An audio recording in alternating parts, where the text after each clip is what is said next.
नमस्कार दोस्तों, मैं प्रियंका एग्ज़ाम T20 चैनल में आप सभी का स्वागत करती हूँ। आई होप सब लोग बहुत अच्छे से अपनी प्रिपरेशन कर रहे होंगे। तो मैं जानकारी के लिए बता दूँ, जो भी बच्चे रिव्यू ऑफिसर या असिस्टेंट रिव्यू ऑफिसर की प्रिपरेशन कर रहे हैं, उसके साथ साथ यूपी पीसीएस प्री एग्ज़ाम देने जा रहे हैं, उन सभी के लिए क्लास चल रही है, जिसमें अभी जो क्लास है वो हिस्ट्री की स्टार्ट हो गई है। उससे पहले ज्योग्राफी की क्लासेस कंटिन्यू आ रही हैं, तो आप इन वीडियोस की हेल्प से अपनी प्रिपरेशन कर सकते हैं। तो लास्ट क्लास में जो हमने डिस्कस किया था वो हिस्ट्री का सेकंड चैप्टर था। आज जो हम लोग स्टार्ट करने वाले हैं वो थर्ड चैप्टर है, जिसमें हम लोग पढ़ेंगे भोजन संग्रह से उत्पादन तक। सबसे पहले हमने समझा अतीत के बारे में कि इतिहास क्या है, और मानव विकास के बारे में कैसे उन लोगों ने बसना शुरू किया, और इतिहासकार हमें कैसे एक कहानी समझाना चाह रहे हैं कि मानव ने सबसे पहले रहना कहाँ स्टार्ट किया, धीरे धीरे उन्होंने क्या काम शुरू किए। फिर हमने सीखा कि उन्होंने कैसे पत्थरों से अपने औजार बनाना सीखा, उद्योग स्थल बनाना सीखा और अपना निवास स्थल बनाना सीखा। मतलब अब एक जगह क्या करने लगे थे, बसने लगे थे, बसाव की प्रक्रिया धीरे धीरे होने लगी थी। आज हम लोग इसी चैप्टर को सीखेंगे। इसमें ये सीखेंगे कि भोजन का वो कैसे संग्रह करते थे और कैसे उत्पादन, मतलब यहाँ पे खेती की बात की जा रही है। ये एक बहुत महत्वपूर्ण आविष्कार कह सकते हैं हम लोग, जो कि मानव ने किया था, क्योंकि खेती का ज्ञान नहीं होता तो भोजन के बारे में इतनी जानकारी उनको नहीं हो पाती। एक जगह बस करके वो ना रह पाते, ऐसे ही खाना बदो जीवन जीते रहते, आखिर तक का जीवन जीते रहते हैं। जैसा कि हमने फर्स्ट क्लास में डिस्कस किया था, नर्मदा नदी के पास लोग आखेटक थे, शिकार करते थे, भोजन क्या करते थे, फल फूल और इनसे जड़ों से प्राप्त करते थे। फिर हमने देखा कि किरथर पहाड़ियों के पास, सुलेमान के पास खेती करने लगे थे, गेहूं जोप जाने लगे थे। फिर नगरीय व्यवस्था देखी तो अलग अलग लोकेशन पे अलग अलग तरह से वो अपना जीवन यापन कर रहे थे। धीरे धीरे गुफाओं में बसना शुरू किया, आसपास क्या किया, खेती करना, धीरे धीरे अनाज उपजाना या फल फूल से अपना पेट भरने लगे थे आखेट के साथ साथ। आज हमें पता चलेगा जब वो एक जगह पे बसेंगे तो कैसे खेती स्टार्ट करेंगे। धीरे धीरे हम लोग उसी को पढ़ते जाएंगे। तो चलिए स्टार्ट करते हैं। सबसे पहले हमें जानकारी दी गई है विभिन्न प्रकार के भोजन। तो हम सभी को पता है अलग अलग, अब इंडिया में सबसे ज़्यादा बायोडाइवर्सिटी पाई जाती है, ठीक है। और यहाँ पे हम लोग भी जो हैं अलग अलग जगह पे, जैसा निवास स्थल है, अलग अलग मौसम है, और उसी के प्राकृतिक विभिन्नताएं बहुत हैं भारत में। इसी तरह लोगों में भी विभिन्नता बहुत है, उनके खान पान में भी विभिन्नता बहुत है। जैसे आप देखेंगे उत्तर में किसी दूसरे तरह का भोजन होगा, ठीक है। अगर हम साउथ में आ जाए, दक्षिण की तरफ, तो भोजन बिल्कुल अलग हो जाएगा। हर जगह पे जैसे ही थोड़ा सा भी क्षेत्र बदलता है ना, तो भोजन अलग अलग हो जाता है, और रहन सहन भी अलग है, विभिन्नता बहुत ज़्यादा है। इसी तरह इसमें डिस्क्राइब किया गया है, आज हमें अपने भोजन का अधिकांश हिस्सा उगाई गई फसलों और पाले गए पशुओं से मिलता है, ठीक है। भिन्न भिन्न फसलों को उगाने के लिए भिन्न भिन्न जलवायु की आवश्यकता पड़ती है। जैसे धान की खेती के लिए गेहूं या जौ की तुलना में ज़्यादा पानी की ज़रूरत होती है, इसलिए हम देखते हैं कि किसान विशेष फसल विशेष क्षेत्रों में ही उगाते हैं। यही नहीं, पशुओं को भी अनुकूल वातावरण की आवश्यकता होती है। उदाहरण के तौर पर हम देख सकते हैं कि सूखी और पहाड़ी जलवायु में मवेशियों की तुलना भेड़ या बकरी अधिक सहजतापूर्वक जीवित रह सकते हैं। पर जैसा कि हमने अभी पिछले चैप्टर में पढ़ा था कि स्त्री पुरुषों ने अपने भोजन का उत्पादन नहीं किया। देखिए, सबसे पहले तो हमें ये समझना है कि अलग अलग क्षेत्र पे यहाँ पे बताया जा रहा है कि अलग अलग खेती की जाती है। जैसे कि हम लोग देख रहे हैं कि धान कहीं अलग दूसरी जगह पे जहाँ पे पानी ज़्यादा मिलता है, ठीक है, पानी की परिपूर्ति ज़्यादा हो जाती है, वहाँ पर क्या मिलेंगे, धान जैसी खेती होगी, ठीक है। गेहूं जौ के लिए अलग मैदानी क्षेत्र, उपजाऊ क्षेत्र चाहिए होगा।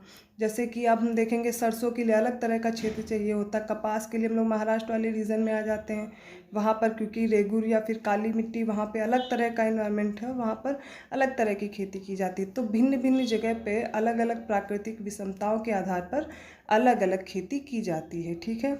अब ऐसे पशुओं के लिए भी है, जहाँ जैसा उनका वातावरण है वहीं रह पाते हैं। अभी एग्जाम्पल ले लेते हैं, जैसे कि पोलर बियर हो गए, पोलर रीजन पे रहते हैं, ठंडे क्षेत्र में रहते हैं, उनके लिए यहाँ का वातावरण नहीं अनुकूल है, लेकिन वो जहाँ रह रहे हैं वहाँ के लिए उनकी बॉडी वैसे ही अडॉप्टेड है, वो उसी इन्वायरमेंट में रह पाते हैं।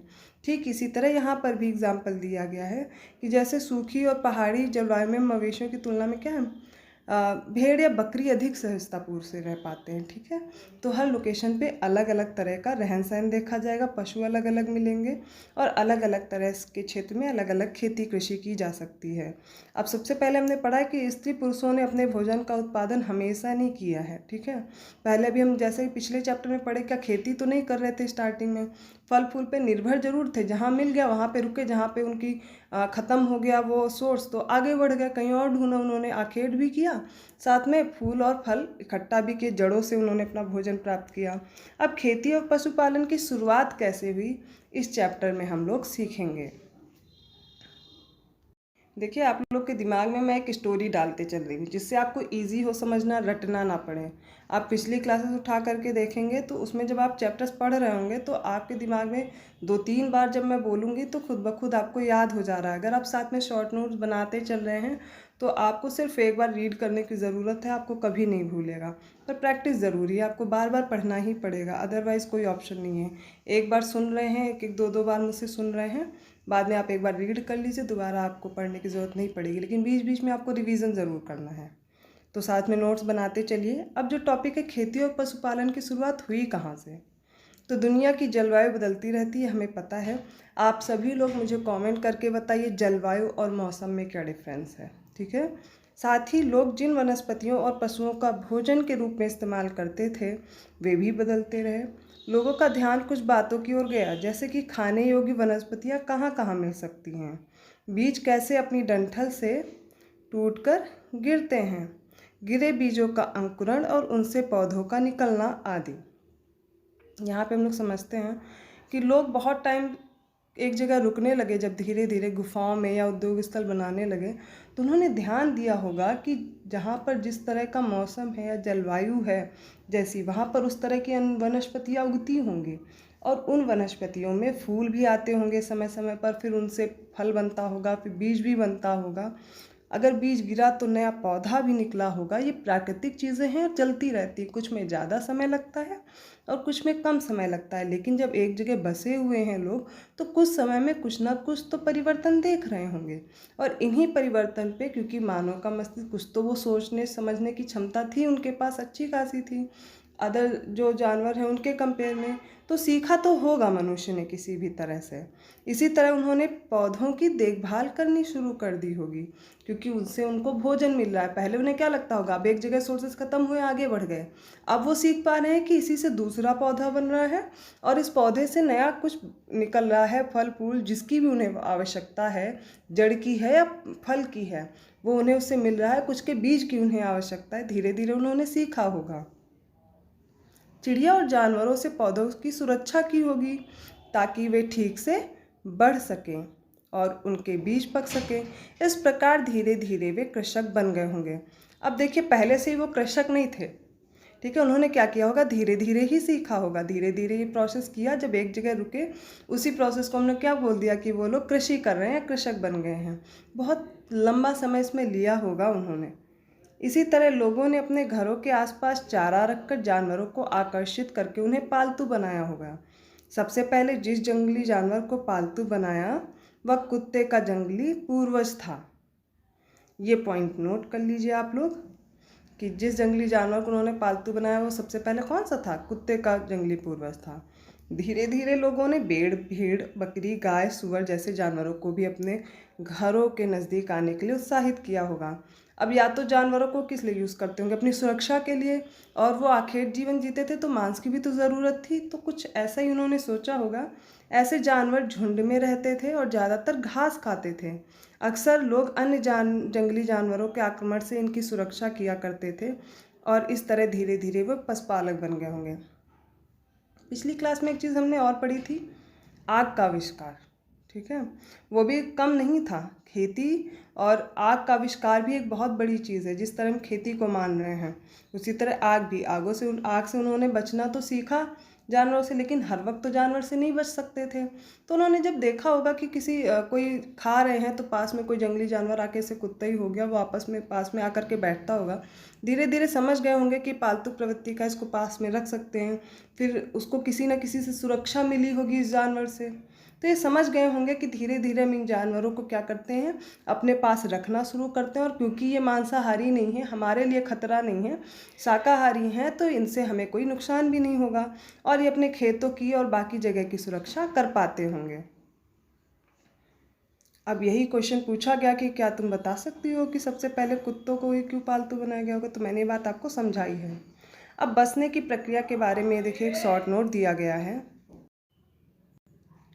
बसने की प्रक्रिया में हमें समझना होगा कि लोग थोड़े थोड़े समय के लिए तो एक पास रुकने लगे थे, गुफा या अदर जगह पे, जहाँ पे वो सुरक्षित महसूस करें।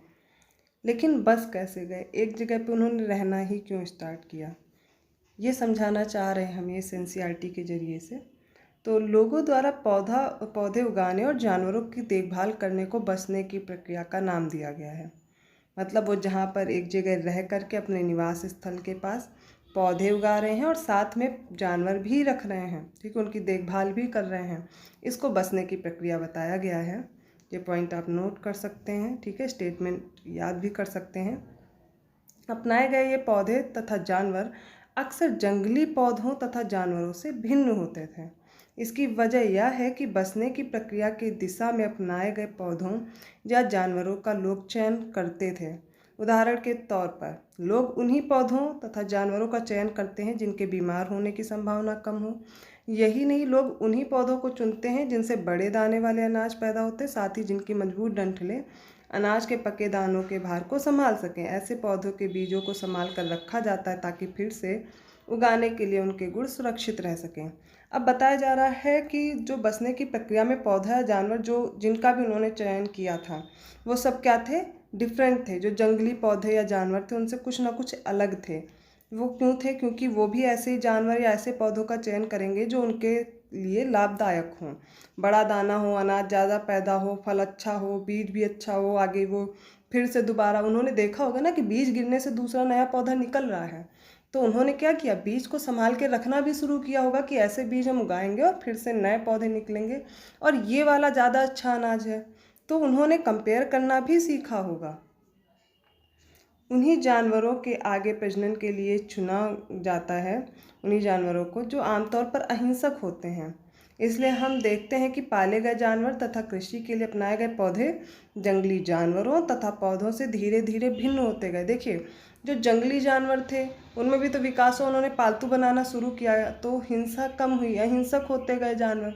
जो अहिंसक होंगे उन्हें ही तो पालेंगे। आज भी आप लोग देखिए, ऐसे जानवर कौन पसंद करेगा जो आप पे हिंसा करे या आपको काटने दौड़े या आप पे प्रहार करे, ऐसा आपको भी नहीं पसंद, आज भी नहीं।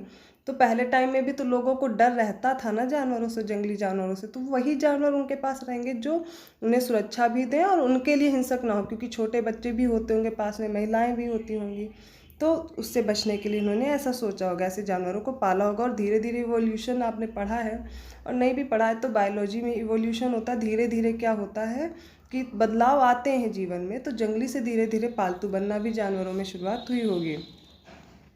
अब देखते हैं कि जंगली जानवर क्या होते हैं। जो पालतू जानवर से उनके दांत और सींग छोटे होते हैं। जंगली जानवरों के आपने देखा होगा दांत बहुत नुकीले होते हैं, लेकिन जो पालतू होंगे उनके इतने नुकीले नहीं होते हैं।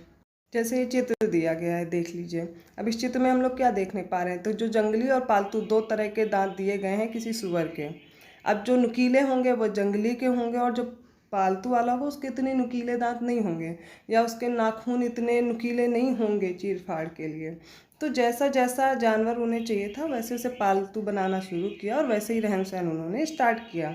बसने की प्रक्रिया पूरी दुनिया में धीरे धीरे चलती रही। मैंने बताया ना, इतिहास ऐसा नहीं है कि बहुत तुरंत बदलाव हो, उसमें बहुत लंबा समय लगा विकास में। और अभी जो हम पढ़ रहे हैं वो नवपाषाण काल की बात पढ़ रहे हैं, ठीक है, जो करीब 12,000 साल पहले शुरू हुई। वास्तव में आज हम जो भोजन करते हैं वो इसी बसने की प्रक्रिया की वजह से। कृषि के लिए अपनाई गई सबसे प्राचीन फसलों में गेहूं तथा जौ आते हैं। आपसे प्रश्न पूछा जा सकता है, सबसे प्राचीन फसलों में कौन आते हैं, गेहूं और जौ। उसी तरह सबसे पालतू बनाए गए जानवरों में कुत्ते और उसके बाद कौन आते हैं, भेड़ बकरी। पॉइंट आप नोट करते चलिए, ठीक है, शॉर्ट नोट्स बनाते चलिए साथ में, इससे आपको हेल्प मिलेगी। अब देखिए, जैसे ये अनाज दिया गया है तो क्या क्या हो सकता है, इससे बीज के रूप में भी यूज़ किया जा सकता है, खाद्य के रूप में भी, किसी को देन लेन या फिर भंडारण के लिए भी यूज़ कर सकते हैं, आगे यूज़ करने के लिए, है ना। और आपस में पहले बार्टर सिस्टम था ही, आपस में लोग बार्टर सिस्टम करके आपस में लेन देन किया करते थे जिसको जो ज़रूरत हो। अब एक नवीन जीवन शैली के बारे में हमें बताया जा रहा है। नवीन जीवन शैली और कुछ नहीं है, रख रखाव है। कैसा रख रखाव? जैसे कि कोई भी चीज़ बुआई की गई, कोई बीज बोया गया, उसके बाद क्या है, उसमें पानी चाहिए, सिंचाई की जाएगी। अब उसमें खरपतवार लगेगा, उसको हटाया जाएगा, जानवर आएंगे, चिड़िया आएंगी, उनसे उनको बचाना पड़ेगा, कटाई की जाएगी, फिर जो अनाज निकलेगा उसको संभाल के रखना, आगे यूज़ करना, भोजन की तरह यूज़ करना, उस पर डिपेंड करेगी। तो बसने के साथ साथ अब जब ये खेती कृषि उन लोगों ने धीरे धीरे शुरू की, पिछले मानव ने, प्राचीन मानव ने, तो एक नवीन शैली भी उन्होंने बनाई। कौन सी नवीन शैली? जब हम लोग देखेंगे कि कोई पौधे के बीज को बो कर देखो, तुम पाओगे कि इसे विकसित होने में कुछ वक्त लगता है।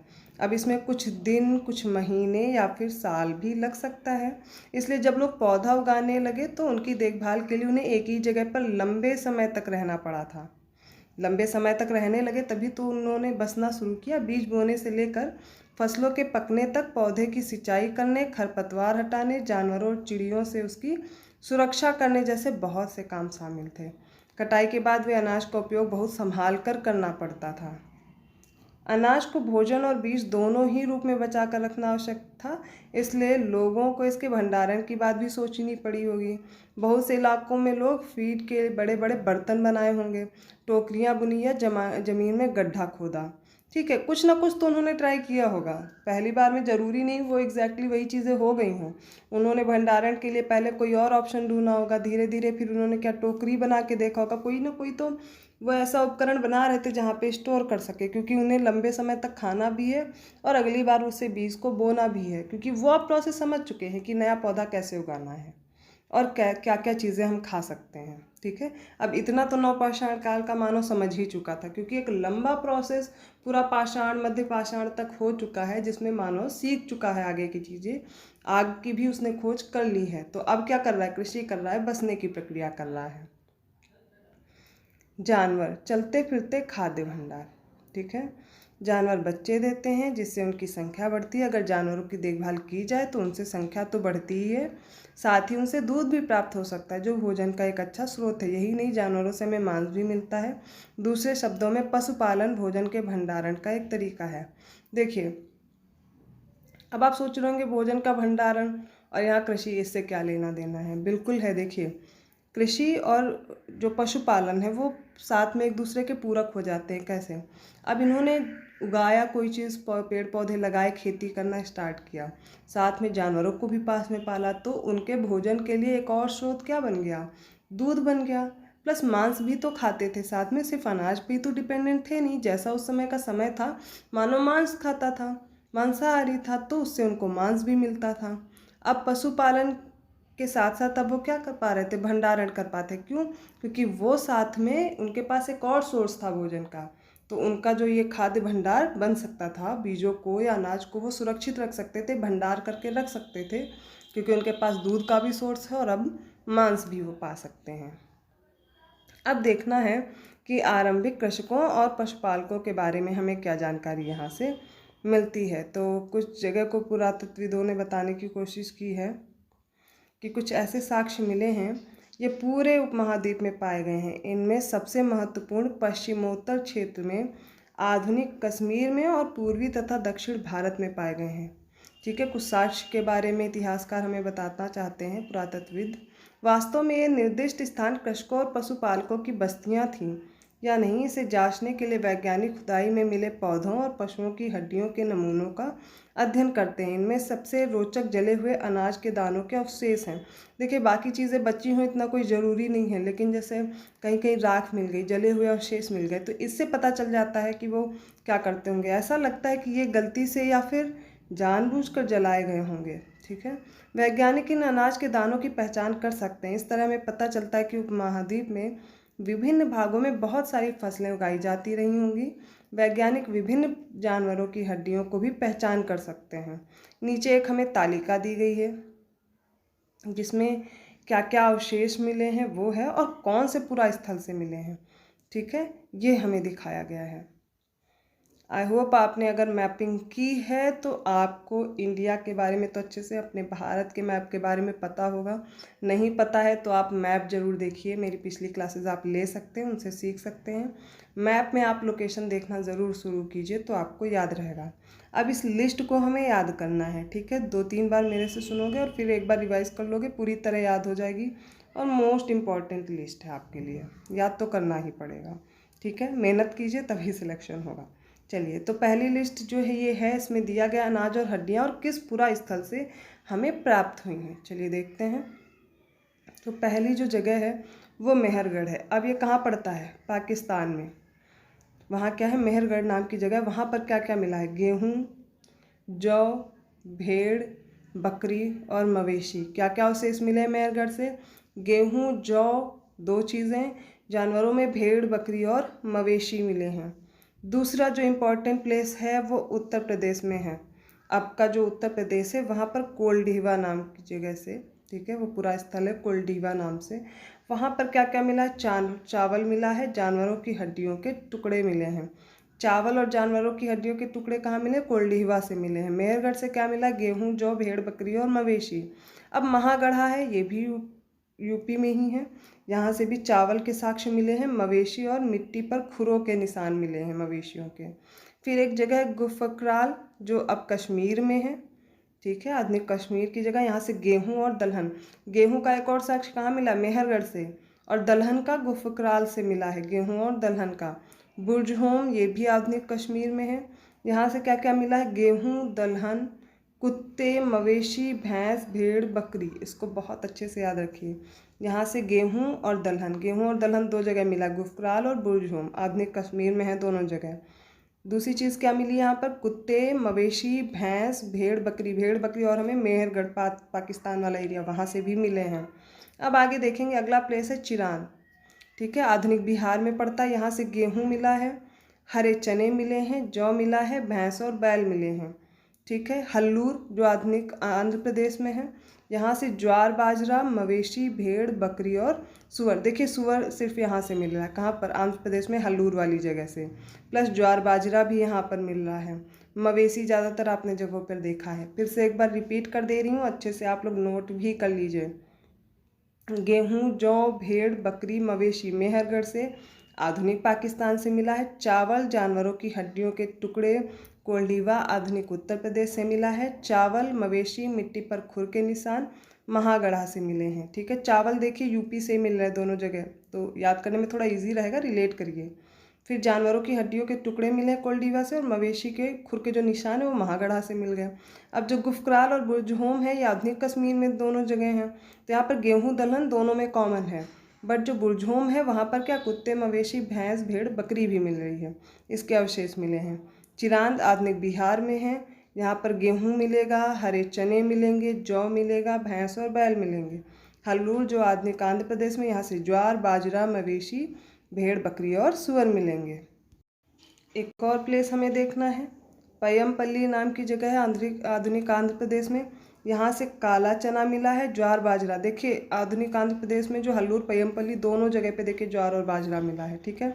मवेशी के भी अवशेष मिले हैं, भेड़ का भी मिला और सुअर का भी, दोनों कॉमन है। हल्लूर में सिर्फ एक चीज़ और आप ध्यान रखेंगे कि यहाँ पर क्या है? काला चना नहीं मिला, बाकी कॉमन है। याद करने का तरीका बनाइए, रिलेट कीजिए आपस में। और ये जो अवशेष मिले हैं कहाँ कहाँ से मिले हैं, ये आपसे एमसीक्यूज़ में पूछा जाता है, क्वेश्चन पूछ लिए जाते हैं कि कहाँ से आपको ज्वार बाजरा के अवशेष मिलते हैं। आपको 4 ऑप्शन दे दिए गए, ढूंढना रहेगा। पय्यमपल्ली है, चिरांद है, बुरजहोम है, महागढ़ा है, तो ऐसे आप ढूंढ सकते हैं। 2-3 बार देखिए इस लिस्ट को, याद हो जाएगी, ठीक है। आगे बढ़ते हैं। अब एक स्थायी जीवन की ओर बात की जा रही है। पुरातत्वविदों को कुछ पुरास्थलों पर झोपड़ियों और घरों के निशान मिले हैं, जैसा कि बुरजहोम जो वर्तमान कश्मीर में है।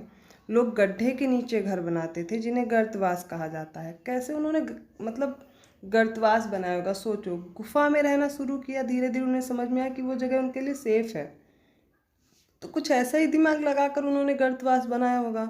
उनमें इनमें उतरने के लिए सीढ़ियाँ होती थी, इससे उन्हें ठंड के मौसम में सुरक्षा मिलती होगी। क्योंकि देखो पृथ्वी में ज्योग्राफी में आपने पढ़ा होगा, भूगोल में, कि पृथ्वी की सतह से जैसे जैसे नीचे जाएंगे तो तापमान में इंक्रीमेंट होता है, तापमान बढ़ता है। तो जब उन्होंने गर्तवास में या गड्ढे में रहा होगा तो देखा होगा वो ठंड से बच पा रहे हैं, तो उन्हें फ़ायदा मिला होगा। इसी तरह उन्होंने गड्ढे खोदकर उसे सीढ़ियाँ बनाकर वहाँ पर रहने की व्यवस्था की होगी। ये किस लोकेशन की बात हो रही है? बुर्ज होम, ठीक है, वर्तमान कश्मीर में है। पहला पॉइंट, पुरातत्वविदों को झोपड़ियों के अंदर और बाहर दोनों ही स्थानों पर आग जलाने की जगह मिली है। ऐसा लगता है कि लोग मौसम के अनुसार घर के अंदर या बाहर खाना पकाते होंगे। देखिए, ठंड से बचने के लिए भी आग जला सकते हैं और खाना भी बनाते होंगे, क्योंकि मान लीजिए अगर ठंड से बचने के लिए आग जल रही है, क्योंकि आग का आविष्कार तो उन्होंने कर लिया था, ठीक है, बहुत बड़ी चीज़ उन्होंने सीख ली थी। बचने की प्रक्रिया से पहले इन्होंने काफ़ी अच्छी चीज़ सीखी, आग जलाना। तो आग जलाना तो सीख ही गए थे, हाथ अपने सेक रहे हैं या फिर वो उन्हें ठंड से, अभी आज भी हम लोग आग जला करके बैठ जाते हैं, तो क्या है, ठंड से बचने के लिए तो यूज़ करते ही होंगे, लेकिन कभी उनका वैसे भी खाना पकाकर खाना सीख लिया होगा, कभी टुकड़ा गिरा होगा या अनाज जल गए होंगे, इस तरह उन्हें पता था कि भोजन भी पका सकते हैं इससे। तो अंदर भी आग जलती थी और बाहर भी जलाते थे। बहुत सारी जगहों से पत्थर के औजार भी मिले हैं। इनमें से कई जो पूरा पाषाण युगीन उपकरणों से भिन्न हैं। देखिए, हमने पिछली क्लास में डिस्कस कर लिए थे कि कैसे कैसे पूरा पाषाण औजार थे, ठीक है, इसलिए इन्हें नवपाषाण युग का माना गया है। नवपाषाण क्यों? क्योंकि जो पुराने थे हमने देखे थे कैसे थे। इसमें वे औजार भी जिनकी धार को और अधिक पैना करने के लिए उन पर पॉलिश चढ़ाई जाती थी, पहले ऐसा नहीं था। ओखली और मूसल का प्रयोग अनाज तथा वनस्पतियों से प्राप्त अन्य चीज़ों को पीसने के लिए किया जाता था। ओखली मूसल देखिए तभी आविष्कार हो गया था। तो ओखली और मूसल का प्रयोग किस लिए करते थे? या तो वनस्पति या अनाज जो भी उसको पीसने के लिए करते होंगे। आज हजारों साल बाद भी ओखली और मूसल का प्रयोग अनाज पीसने के लिए किया जाता है।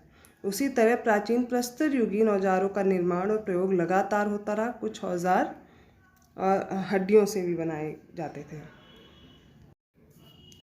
देखिए, मानव का धीरे धीरे विकास हो रहा है, धीरे धीरे उसने बसना भी शुरू कर दिया है, तो जो उसके औजार हैं उसमें भी तो बदलाव आएगा। मशीनीकरण, जैसे आज भी आप लोग देखते हैं हर चीज़ अपडेटेड वर्जन का मिल जाता है, आगे बढ़ेंगे तो उससे और अच्छा उपकरण हमें मिल जाएगा। इसी तरह पहले भी लोगों मानव में तो कुछ तो मस्तिष्क में चलता होगा, जैसी उनकी ज़रूरत वैसे ही उन्होंने अपने औजारों को बनाना शुरू किया होगा। और धीरे धीरे देखिए, ओखली और मूसल भी उन्होंने बना लिया था जिससे वो अनाज को पीस सकते थे, या कोई वनस्पति को, जैसे आज भी आप देखिए ओखली मूसल यूज़ होता है ना। ग्राइंडर तो अब हम लोग यूज़ करते हैं, पहले क्या होता था कि पत्थर पे ही पीस कर यूज़ किया जाता था। सिल और बट्टा अपने सभी के घरों में, अगर आप लोग को पता हो तो देखा होगा, अभी भी हम लोग देखते हैं, बहुत घरों में मिलते हैं। ये कुछ देखिए पत्थर हैं, नवपाषाण पत्थर हैं जो औजार की तरह यूज़ होते थे। इनको देख करके हम पहचानने की कोशिश करेंगे कि ये देखें कुछ नुकीले भी हैं, यहाँ पर देखिए ये नुकीले हैं, पॉलिश भी चढ़ाई जाती थी, चमकदार रहते थे।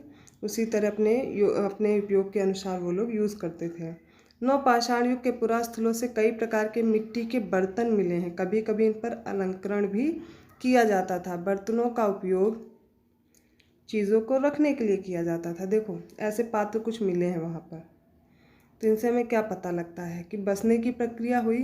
तो भंडारण, वो अनाज का भंडार भी तो करने लगे थे ना, तो भंडारण के लिए उन्होंने सबसे पहले क्या, किसी पत्ते पे रखना शुरू किया होगा, कहीं गड्ढे में रखना शुरू किया होगा, धीरे धीरे उनके दिमाग में आया होगा, तो धीरे धीरे उन्होंने मिट्टी के उपकरण बनाने शुरू किए होंगे। धीरे धीरे इसी तरह वो भोजन इसी में पकाना भी शुरू कर दिए होंगे। धीरे धीरे लोग बर्तनों का प्रयोग खाना बनाने के लिए भी करने लगे। चावल, गेहूँ तथा दलहन जैसे अनाज अब आहार का महत्वपूर्ण हिस्सा बन गए थे। इसके साथ साथ अब लोग कपड़े भी बुनने लगे थे। इसके लिए कपास जैसे आवश्यक पौधे उगाए जा सकते थे। देखिए धीरे धीरे मानव कितना विकास कर रहा है, क्या क्या सीख रहा है। पहले उसने सबसे पहले कहीं पर रहना शुरू किया, अपने अनुसार उसने फल और फूल, अपना जड़ और ये सब इकट्ठा करना शुरू किया, आखेट करना शुरू किया। धीरे धीरे वो एक जगह पर रहने लगे, है ना। रहने के बाद उन्होंने आग जलाना सीखा, कृषि करना सीखा। अब क्या कर रहे हैं वो, अब कपड़े भी बनाना सीख रहे हैं। पहले क्या, पत्ते और ये सब छाल वगैरह इन सब से अपना कुछ भी निर्मित करते हो, क्योंकि वो क्या करते थे, नुकीले औजारों से सिलना तो सीख गए थे। तो धीरे धीरे उन्होंने क्या किया, अब कपास से अब वो कपड़े भी बुनना स्टार्ट कर चुके हैं। क्या ये परिवर्तन हर जगह एक ही साथ आए होंगे? ऐसी बात नहीं है। एक तरफ जहाँ कई जगहों पर स्त्री पुरुष शिकार और भोजन संग्रह का काम करते रहे थे, वहीं अन्य लोगों ने हजारों सालों के दरमियान धीरे धीरे खेती और पशुपालन को अपना लिया। बहुत जगह लोग मौसम के मुताबिक बदल बदल कर अपनी जीविका चलाया करते थे। देखिए, ज़रूरी नहीं सबने एक ही साथ खाना बनाना, कृषि और ये सब सीख लिया होगा। धीरे धीरे हर लोकेशन पे अलग अलग जगह पे जहाँ जैसे सभ्यता विकसित हो रही थी, धीरे धीरे लोगों ने सीखा होगा। अब अन्य रीति रिवाज के बारे में हम जानते हैं। पुरातत्वविद बहुत स्पष्ट रूप से इस बारे में कुछ नहीं कह सकते। विद्वानों ने ऐसे किसानों का अध्ययन किया, इनमें प्रायः कृषक और पशुपालक समूह में रहते थे जिन्हें जनजाति कहते हैं। विद्वानों ने पाया कि ये लोग कुछ ऐसे रीति रिवाजों को मानते हैं जो संभवतः पहले से ही प्रचलित रहे हैं। ठीक है, अब जनजाति क्या है, जनजाति के बारे में हम सीखते हैं। जैसे ऊपर मेंशन किया गया है, प्रायः जनजाति के लोग छोटी छोटी बस्तियों में रहते थे। ज़्यादातर परिवार एक दूसरे से संबंधित होते हैं और इस तरह के परिवारों के समूह मिलकर के जनजाति का निर्माण करते हैं। छोटी छोटी बस्तियां एक जगह पे हैं और उसी तरह वो एक जनजाति का निर्माण करते हैं। जनजाति के सदस्य शिकार, भोजन संग्रह, खेती, पशुपालन, मछली पकड़ने जैसे पेशे अपनाते हैं। अक्सर महिलाएं खेती का सारा काम करती हैं। इसमें ज़मीन तैयार कर बीज बोने, पौधे की देखभाल करने से लेकर फसल काटने तक का काम शामिल है। बच्चे पौधों की देखभाल करते हैं और चिड़ियों और जानवरों को दूर भगाते हैं ताकि वे पौधों और फसलों को नुकसान न पहुंचाएं। महिलाएं फसल दाबकर अनाज कूटती पीसती हैं और पुरुष आमतौर पर पशुओं के बड़े बड़े झुंडों को चराते हैं, जबकि बच्चे छोटे झुंडों को। यह जानवरों की सफाई तथा दूध निकालने का काम स्त्री पुरुष दोनों मिलकर करते हैं। उसी तरह दोनों मिलकर बर्तन बनाने, टोकरियाँ बुनने, औजार तथा झोंपड़ियाँ बनाने का भी काम साथ साथ करते हैं। गाना, नाच और घरों की सजावट भी उनकी ज़िंदगी का एक अहम हिस्सा है। एक छोटी सी जानकारी जनजाति के बारे में दी गई है, एक बार रीड कर लीजिएगा। ओके, आगे पढ़ते हैं। कुछ व्यक्तियों को नेता मान लिया जाता है। देखिए, एक लीडर होगा जिसके अनुसार सारा जीवन सबका वो बस्ती चलती होगी। ये वे अनुभवी वृद्ध व्यक्ति, नौजवान योद्धा या फिर पुरोहित हो सकते हैं। वयस्क महिलाओं को भी उनके ज्ञान तथा अनुभव के लिए विशिष्ट सम्मान दिया जाता है। जनजातियों की सांस्कृतिक परंपराएं बहुत समृद्ध तथा विशिष्ट होती हैं। इनमें उनकी भाषाएं, संगीत, कहानियाँ और चित्रकारी भी शामिल है। उनके अपने देवी देवता होते हैं। जमीन, जंगल, घास के मैदान, पानी पूरे कुनबे की संपत्ति मानी जाती है, जिनका उपयोग सभी एक साथ करते हैं। इनमें गरीब और अमीर के बीच कोई खास अंतर नहीं होता, इसलिए जनजाति समाज अन्य समाजों से भिन्न होते हैं। एक हिसाब से देखा जाए तो जनजाति जो है वो हम लोग से काफ़ी बेहतर है, ऐसा इन लोगों ने एक्सप्लेन करने की कोशिश की है, क्योंकि उनमें क्या है, ऊंच नीच का भेदभाव ऐसा कुछ नहीं है। ठीक है, या फिर ऐसा नहीं कि एक संपत्ति पे किसी एक ही पर्सन का पूरा आधिपत्य हो। ऐसा कुछ नहीं कि लीडर ने ही सब रख लिया या जो कुनबे का हेड है वही रख लिया है और बाकी किसी को नहीं मिलेगा, पहले उसी को ही मिलेगा। ऐसा कुछ नहीं है, सबके लिए समान भाव की दृष्टि है। और स्त्री पुरुष में आप कोई खास ऊंच नीच का भेदभाव नहीं पाएंगे। आप देख रहे हैं कि दोनों साथ मिल करके काम कर रहे हैं। यहाँ पर क्या है, पुरुष और स्त्री का कोई अलग से भाव नहीं है, सिर्फ मानव का भाव है। इसीलिए जनजाति की आपको एक डिफिनेशन बताई गई है। अब हमें दो लोकेशन ऐसी दी गई हैं जिनके जीवन शैली के बारे में हमें पढ़ना है। मेहरगढ़, ठीक है, और दाऊजली हेडिंग। तो पहला जो जगह है, सबसे पहले गांव देख लीजिए। क्या है कि गांव की यह विशेषता है कि वहां रहने वाले अधिकांश लोग भोजन उत्पादन में लगे होते हैं। ठीक है, गांव की हमने डेफिनेशन पढ़ी। अब मेहरगढ़ के बारे में क्या इतिहासकार हमें बताना चाह रहे वो पढ़ेंगे। यह ईरान जाने वाले, पहले तो इसकी लोकेशन लिख लीजिए शॉर्ट में, मेहरगढ़ डालिए हेडिंग। यह ईरान जाने वाले सबसे महत्वपूर्ण रास्ते बोलन दर्रे के पास एक हरा भरा समतल स्थान है। ठीक है, मेहरगढ़ संभवतः, अच्छा अभी मेहरगढ़ हमने लास्ट टाइम पढ़ा था, अभी लिस्ट में कहाँ है, आप लोगों ने पढ़ा है, नीचे कमेंट करके बताइए। संभवतः वह स्थान है जहाँ के स्त्री पुरुषों ने इलाकों में सबसे पहले जौ, गेहूं और भेड़ बकरी पालना सीखा। सबसे पहले कहाँ पे, पाकिस्तान वाले लोकेशन की बात हो रही, पाकिस्तान में है मेहरगढ़। वहाँ पर क्या है कि यहाँ के जो लोग हैं वहाँ पर क्या किया, उन्होंने गेहूं और जौ उगाया, साथ में किसको पालना शुरू किया, भेड़ और बकरी को। यहाँ खुदाई में सबसे पहले के स्तरों से पुरातत्वविदों को विभिन्न प्रकार के जानवरों की हड्डियाँ मिली हैं। इनमें हिरण तथा सुअर जैसे जंगली जानवरों की भी हड्डियाँ शामिल हैं। उसके बाद के स्तरों से भेड़ और बकरियों की हड्डियाँ ज़्यादा मिली हैं। भेड़ और बकरी की क्यों, क्योंकि इन्होंने पालतू बनाना शुरू किया। अब ये लोग बसने लगे हैं, निवास स्थल इनका बन गया है, कृषि कर रहे हैं, तो साथ में क्या है, पाल रहे हैं ऐसे पालतू जानवरों को। उसके ऊपर ज़्यादातर मवेशियों की ही हड्डियाँ मिली हैं। ऐसा लगता है कि ये लोग मवेशियों को पालने लगे थे। ऐसा पुरातत्वविद हमें बताते हैं अवशेषों के आधार पर। मेहरगढ़ में इसके अलावा चौकोर तथा आयताकार घरों के अवशेष भी मिले हैं। प्रत्येक घर में 4 या उससे ज़्यादा कमरे हैं, जिनमें से कुछ संभवतः भंडारण के काम आते होंगे। देखिए इनके जो घर होते थे ऐसे, उसमें 4 पार्ट होते थे, इसमें एक तो कंफर्म था कि अनाज भंडारण के लिए ये लोग यूज़ कर रहे हैं, ठीक है, और बाकी अपने उपयोग के आधार पर ये यूज़ करते थे। 1 या 2 कमरे वो किस लिए यूज़ करते थे? भंडारण के लिए। आगे पढ़ते हैं। मृत्यु के बाद सामान्यतः मृतक के सगे संबंधी, देखिए ये 4 कमरे दिखाए गए हैं, यहाँ पे ये वाला देखिए आपस में जुड़े हैं और अनाज भंडारण के लिए यूज़ होता था उसमें से। लोगों की आस्था है कि मृत्यु के बाद भी जीवन होता है, इसलिए कब्रों में मृतकों के साथ कुछ सामान भी रखे जाते थे। मेहरगढ़ में मोस्ट इम्पॉर्टेंट पॉइंट नोट कीजिए, मेहरगढ़ में ऐसी कब्रें मिली हैं जहाँ पर क्या है, कब्रों के साथ जो मृतक हैं उनके साथ कुछ सामान भी है। जैसे कि एक कब्र में एक मृतक के साथ एक बकरी को भी दफनाया गया। आपसे प्रश्न पूछा जाता है कहाँ से ऐसा अवशेष मिला है जहाँ मृतक के साथ बकरी को भी दफनाया गया है, ऐसे अवशेष मिले हों। वो लोकेशन कौन सा है? मेहरगढ़। मेहरगढ़ में क्या है, जो मृतक इंसान उसके साथ बकरी, लोगों ने सोचा होगा कि मृत्यु के बाद भी वो जीवन या कुछ समझते होंगे, तो उन्होंने क्या किया कि मृतक के साथ साथ बकरी भी दफना दी, या कोई ऐसा जानवर सोचते होंगे भूख लगेगी तो खाने के लिए यूज़ कर लेंगे, ऐसा कुछ, या फिर उन्होंने कुछ उनके जो उपयोग की वस्तुएं डाल दी कि बाद में अगर ज़रूरत लगेगी तो ये उपयोग करेंगे, ठीक है। संभवतः इस परलोक में मृतक के खाने के लिए रखा गया होगा, कि खाने का भी इंतज़ाम करके भेजा जाता था मरने के बाद। अभी आजकल ऐसा कुछ नहीं है। पहले और बाद के स्तर देखे जा रहे हैं। देखिए पुरातत्वविद जो होते हैं वो कैसे अपनी खुदाई करते हैं उसके बारे में जानकारी है, और कैसे जानकारी इकट्ठा करते हैं। जब पुरातत्वविद किसी जगह की खुदाई करते हैं तो वो कैसे समझते हैं? सबसे पहले इस चित्र के जरिए से हम देख सकते हैं, पहला स्तर, दूसरा स्तर, तीसरा स्तर, चौथा स्तर, ठीक है। मान लो लोगों ने सबसे समतल भूमि पर रहना शुरू किया, जैसे ये, ठीक है, ये वाला स्तर।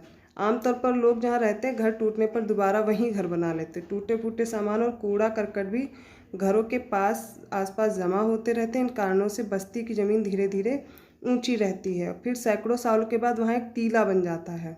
इसलिए जब टीले की खुदाई की जाती है तो उसका सबसे निचला स्तर सबसे पुराना होता है, और उसके बाद के स्तर के युगों के होते हैं, उसके बाद के स्तर बाद के युगों के होते हैं। यही ऊपरी तथा निचली तहें आम तौर पर स्तरों के रूप में जानी जाती हैं। देखो पुरातत्वविद बता क्या रहा है, सबसे पहले क्या होता है, आज भी जो हम लोग रह रहे हैं जहाँ जैसे पहले घर थे उसके कंपेयर में आज देखें तो हमारे घर थोड़ा ऊंचाई पे हैं, या फिर जो आपके आसपास के लोकेलिटी में देखिएगा जो बहुत पुराने घर बने होंगे वो निचले स्तर पे बने होंगे, और आपका अगर उनसे थोड़ा ऊंचा होगा या फिर किसी का अगर आपसे ऊंचा होगा।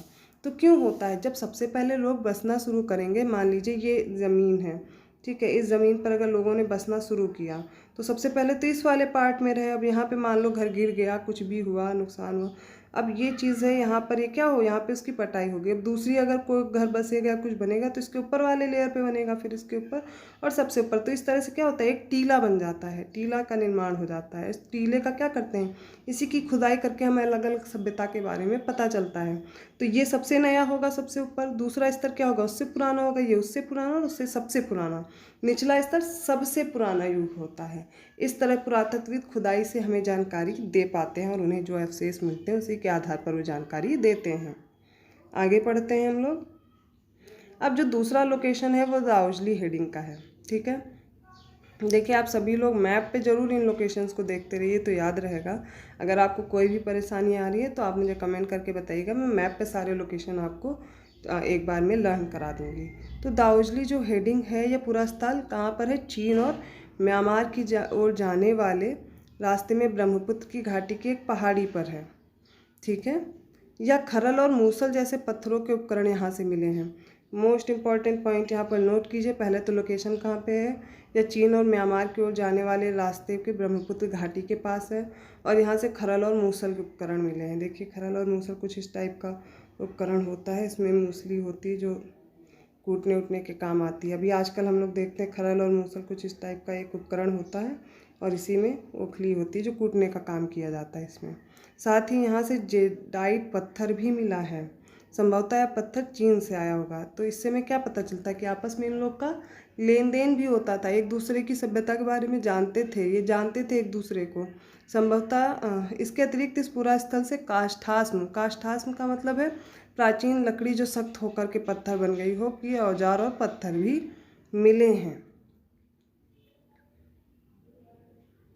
अब लोग कहाँ से क्या क्या चीज़ें लाते थे ये देखते हैं हम लोग।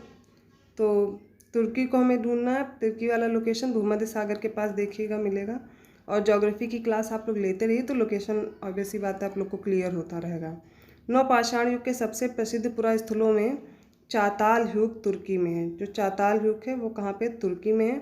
यहाँ दूर दराज स्थानों से कई चीज़ें लाई जाती थी और उनका उपयोग किया जाता था। अब जैसे सीरिया से लाया गया चकमक पत्थर, लाल सागर की क्या आती थी? कौड़ियाँ, भूमध्य सागर की क्या? सीपियाँ आती थीं। ध्यान है उस समय तक पहिए वाले वाहन का विकास नहीं हुआ था, लोग सामान खुद जानवरों की पीठ पर लाद कर ले जाया करते थे। कुछ महत्वपूर्ण तिथि दी गई हैं, जैसे बसने की प्रक्रिया नवपाषाण काल का जो समय अवधि है 12,000 लगभग साल पहले हुआ था, और मेहरगढ़ में बस्ती में आरंभ लोग लगभग 8,000 साल पहले की बात की जा रही है। देखिए इस चैप्टर में आज हमने सीखा क्या क्या। सबसे पहले तो ये जानते हैं कि लोगों ने बसने की प्रक्रिया कैसे शुरू करी, कृषि का आरंभ किया, फिर नवीन शैली यूज़ करी अपनी खेती में। उसके साथ साथ उन्होंने धीरे धीरे क्या किया, अनाज के साथ साथ उसका भंडारण सीखा। भंडारण के बाद कपड़े बनाना भी सीख गए थे। अभी तक पहिए का आविष्कार नहीं हुआ, लेकिन धीरे धीरे उन्होंने पहिया भी बना लिया। और पहिया कैसे बनाया होगा आप लोग दिमाग लगाइए। कभी भी कोई लकड़ी का लट्ठा या ऐसा कुछ ऊपर से नीचे तक गिर गया होगा और घूमते हुए आया होगा, तो दिमाग लगाया होगा लोगों ने कि ऐसे ही फिर अलग अलग तरीके के डिज़ाइन बना बना कर पहिए भी बनाने की कोशिश की होगी। अब मानव है उसका मस्तिष्क चल रहा है और सबसे ज़्यादा विकास के दौर में है, कुछ ना कुछ नया कर रहा है मानव। तो यहाँ पर ये चीज़ें आज हम लोगों ने सीखी हैं। आप सभी लोगों ने शॉर्ट नोट्स बनाए होंगे, उसे रिवाइज करने की कोशिश कीजिए। देखिए मैं मैप में आपको कुछ लोकेशन ज़रूर दिखा दे रही हूँ। जैसे अभी हम लोगों ने आज मेहरगढ़ पढ़ा है, ठीक है, तो मेहरगढ़ कहाँ है ये देखिए, पाकिस्तान में है मेहरगढ़। बुरझोम देखिए कश्मीर। क्या क्या अवशेष मिले हैं आप लोग, सब कुछ याद कराया है मैंने, ठीक है। फिर दाऊजली हेडिंग, ये देखिए यहाँ पर क्या है, सीमा है म्यांमार वाली, ठीक है, उसके ऊपर चाइना वाली लोकेशन पे। तो यहाँ पर इधर साइड दाऊजली हेडिंग की सभ्यता का विकास हो रहा था। फिर एक लोकेशन देखिए चिरांद, कोल्डिवा, महागढ़ा। ये नवपाषाण के सारे हम लोग स्थल देख रहे हैं, क्योंकि आगे हम लोग नवपाषाण ही तो पढ़ रहे हैं। हम लोगों ने आज मेहरगढ़ पढ़ा है, बुरझोम पढ़ा है, दाऊजली हेडिंग पढ़ा है, चिरांद पढ़ा है, कोल्डिवा, महागढ़ा पढ़ा है। क्या बिहार में देखिए लोकेशन पढ़ रही हैं। आगे देखते हैं हम लोग। ये देखिए हम लोगों ने आधुनिक आंध्र प्रदेश में एक ये लोकेशन पढ़ा है, पय्यमपल्ली। यहाँ से क्या क्या मिला है अवशेष आप लोगों ने पढ़ा है, और हल्लूर, ठीक है। इतनी लोकेशन आज हम लोगों ने पढ़ी है इनके बारे में, ठीक है। एक बार फिर से लिस्ट देख लीजिए। ये देखिए मेहरगढ़ भी हमने देखा, कहाँ है, आधुनिक पाकिस्तान में है। क्या क्या मिला है, गेहूँ, जौ, भेड़, बकरी, मवेशी। कोल्डिवा, महागढ़ा, ये दोनों हमने भी यूपी में देखी है इसकी लोकेशन, ठीक है। यहाँ से क्या क्या मिला है, चावल के साक्ष्य मिले हैं, मवेशी मिले हैं, मिट्टी पर खुरों के निशान मिले हैं, ठीक है, और जानवरों की हड्डियों के टुकड़े मिले हैं। आगे देखिए गुफक्राल और बुरझोम दोनों लोकेशन हमने कहाँ देखी है, कश्मीर में देखी है। यहाँ से क्या क्या मिला, गेहूँ दलहन कॉमन है दोनों में। फिर बुरझोम में कुत्ते, मवेशी, भैंस, भेड़, बकरी मिली है। फिर चिरांद जो बिहार वाली जगह भी हमने दिखाई थी आपको, वहाँ से गेहूँ, हरे चने, जौ, भैंस, बैल मिला है। हल्लूर और पय्यमपल्ली दोनों आंध्र प्रदेश की जगह हमने देखी, वहाँ से क्या क्या मिला, ज्वार बाजरा दोनों में कॉमन, मवेशी, भेड़, बकरी, सुअर दोनों में कॉमन, ठीक है। लेकिन काला चना यहाँ पर इम्पॉर्टेंट हो जाता है, याद रहेगा आप लोग को। लिस्ट याद करिए, ठीक है, और क्वेश्चन सॉल्व करने की कोशिश कीजिए। आई होप आप सभी को वीडियो बहुत अच्छा लगा होगा। आप और लोगों तक भी शेयर कीजिए, ठीक है, और क्लासेस लेते रहिए, रिवीजन ज़रूर करते रहिए जो आपने शॉर्ट नोट्स बनाए हैं, ठीक है। अगली क्लास में आते हैं, आगे का चैप्टर समझते हैं। अगर वीडियो अच्छा लगा तो प्लीज़ लाइक कीजिए, शेयर भी कीजिए और सब्सक्राइब कर दीजिए। कोई भी सजेशन देना चाहते हैं तो नीचे आप कमेंट करके बता सकते हैं। धन्यवाद।